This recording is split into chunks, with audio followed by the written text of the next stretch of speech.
Seguimos en vivo para toda Latinoamérica por DNews este miércoles 19 de junio y nos vamos a meter con una desclasificación de inteligencia muy importante realizada por la Justicia Federal Argentina en relación al atentado contra la AMIA, cuando estamos a un mes de que se cumplan 30 años de aquel brutal ataque que dejó 85 muertes en la Argentina, pero que tuvo una dirección, una organización y una planificación que vino de la República Islámica de Irán. Y en relación a esta revelación de inteligencia vamos a estar conversando con un protagonista.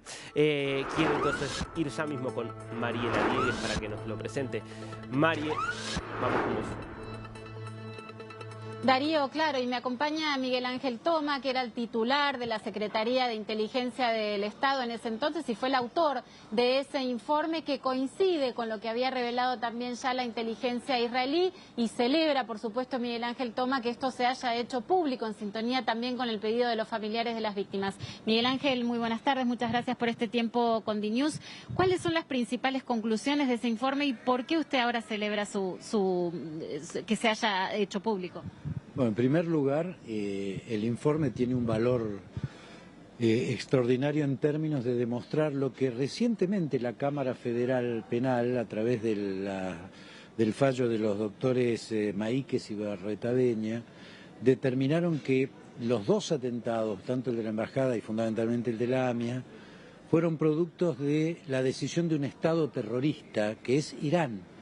Irán ha estado detrás de estos dos atentados y ha utilizado como brazo armado, como brazo ejecutora a Hezbollah.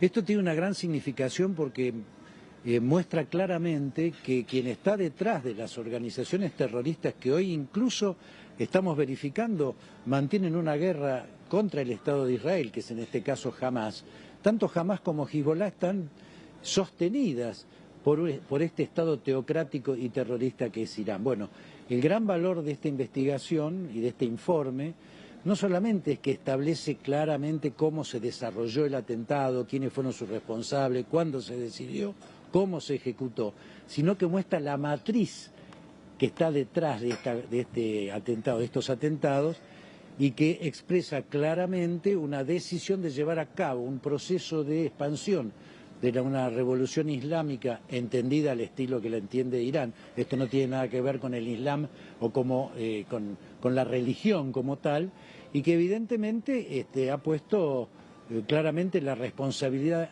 de ellos, no solo en esto, sino en todas las acciones que vienen desarrollando para desestabilizar el Medio Oriente también, ¿no? Miguel Ángel, ¿en qué año usted elaboró este informe? Año 2002.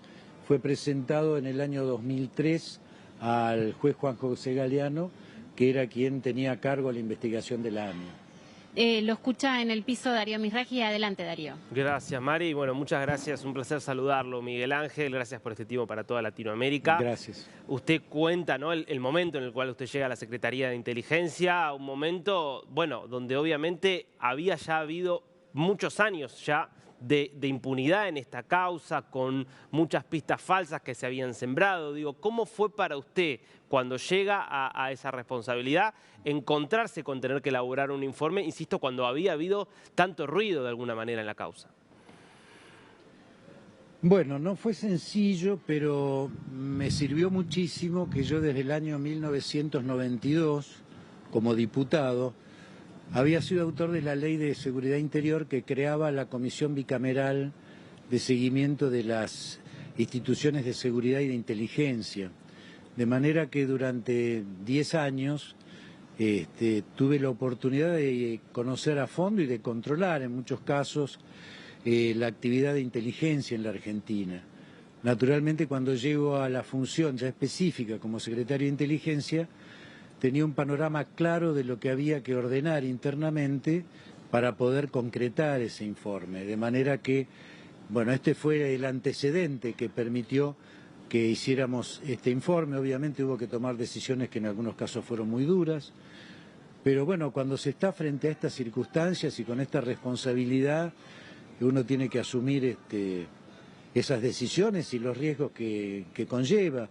Pero bueno, es parte de la responsabilidad de quien tiene la vocación política y la vocación de esclarecer la verdad de algo que era muy dramático para los argentinos, que era no saber con claridad quiénes eran los responsables de tantas muertes, por un lado. De manera que hoy lo que tenemos es la verdad, pero debo decir que todavía falta la justicia. Es decir, no hemos podido condenar a quienes sabemos que son los responsables del atentado.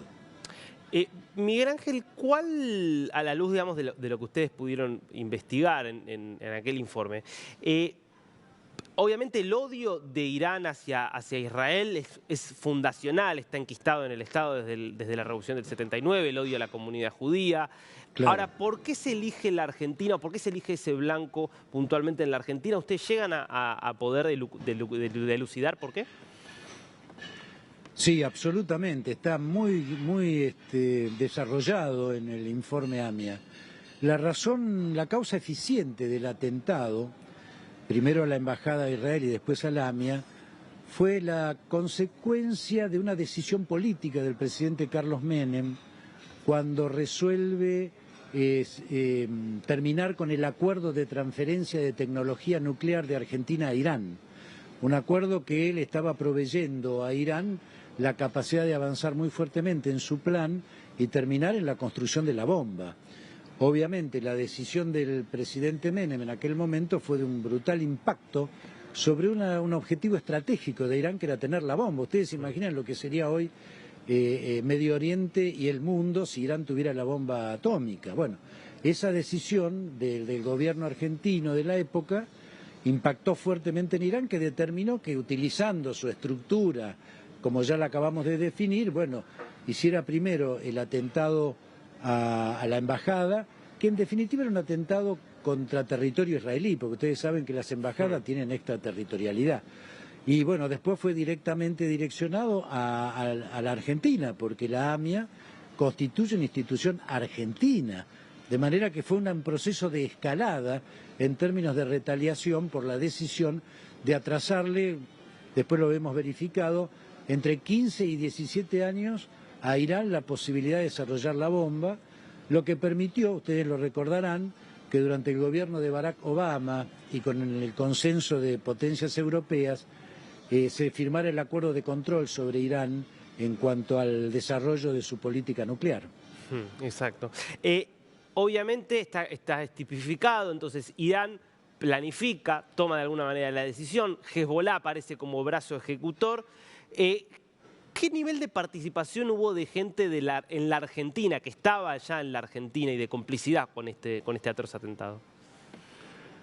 En el informe está claramente detallado la actividad que desarrolló Moshen Rabani, que era el agregado cultural de la embajada, pero en realidad era el operador del desarrollo de la determinación de los blancos, pero también tenía una acción muy fuerte sobre algunas mezquitas, la mezquita Al-Tawhid, y algunos argentinos de origen extranjero que participaban de esas mezquitas y que constituían de alguna manera su marco de desarrollo en cuanto a sus actividades, no solamente para la expansión de su visión religiosa, totalmente sesgada, como ya he dicho, sino también para soporte de las actividades de inteligencia que desarrollaba como instancia previa para el desarrollo de los atentados, ¿no?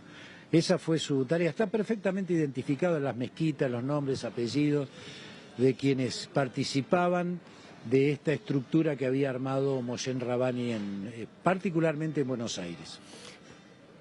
¿Cómo se explica, Miguel Ángel, que 10 años después de la presentación, usted decía en 2003 se presenta este informe, 10 años después Argentina... 20 años, claro. 20 años, porque fue presentado en el 2003. No, por eso, sí, hoy sí. No, me voy a referir a un hecho de 2013, por eso le digo 10 años después.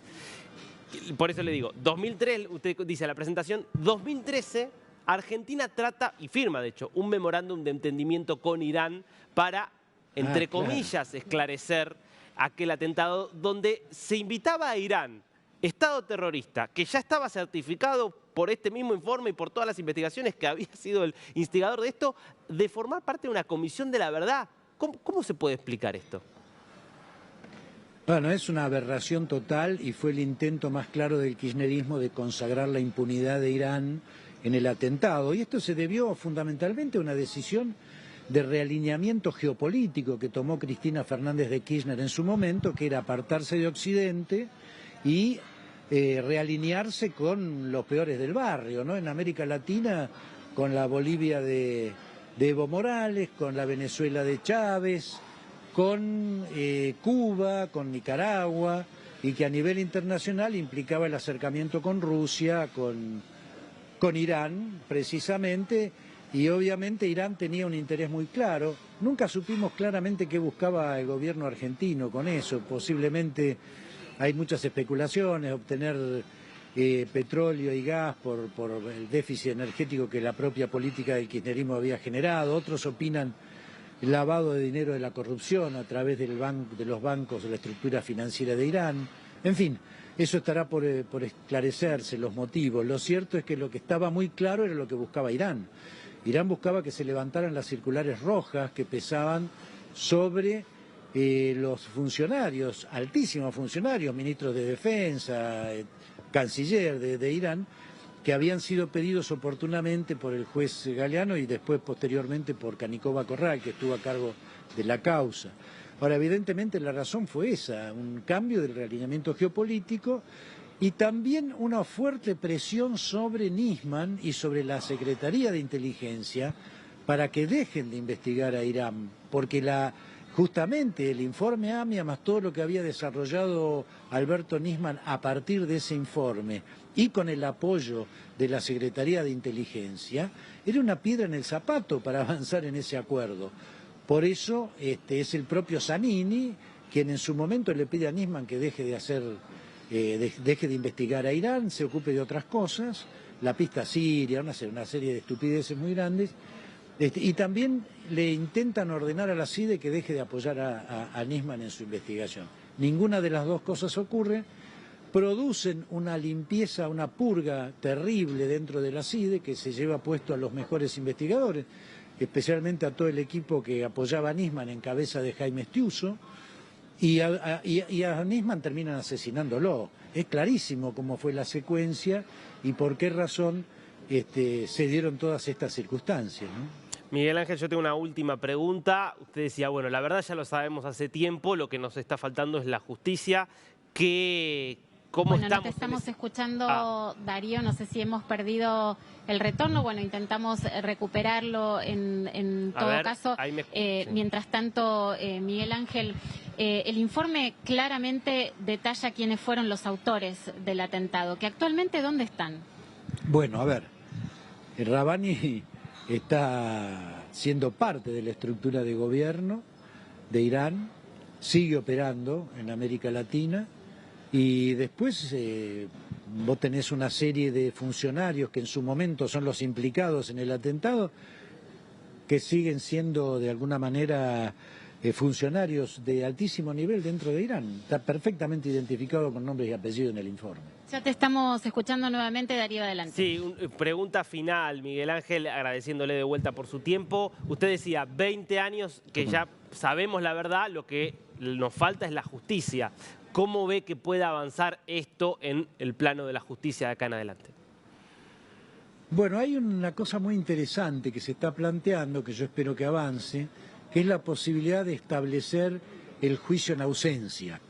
Es decir, poder juzgar a todos los responsables, a todos los criminales que generaron estos atentados, aún en ausencia. Obviamente, este es un proceso que implica todo un desarrollo legislativo, pero evidentemente ya hay mucho interés en avanzar en este sentido. Si lo lográramos, y ojalá ocurra lo más pronto posible, estaríamos cerrando el ciclo de lo que es el verdadero esclarecimiento y la respuesta a todos los familiares de las víctimas, ¿no? Que es no solamente conocer la verdad, sino que además sancionar y condenar a los culpables. Clarísimo. Gracias, Tomás. Marie.